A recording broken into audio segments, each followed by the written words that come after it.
Hello everyone, today I will show you how to make your Snapchat account private, and here's how it is done. Access your profile and settings. Open the Snapchat app and tap on your profile icon at the top left corner. Next, tap on the settings gear icon in the top right corner. Scroll down to the privacy controls section and start updating the settings. View my story. Set this to my friends so only your friends can view your stories. Contact me. Change this to friends only so that only people you have added as friends can send you messages. See me in quick add.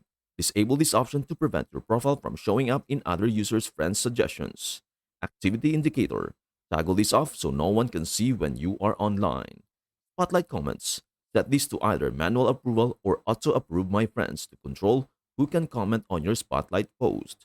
With these settings adjusted, your Snapchat account is now private, meaning only the people you choose can interact with you and see your activity.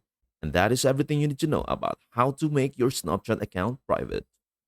Before we end, may I humbly ask you a favor? Please do like, share, and subscribe to our channel. This means the world to us. Thank you so much for watching. We hope to see you in our next video.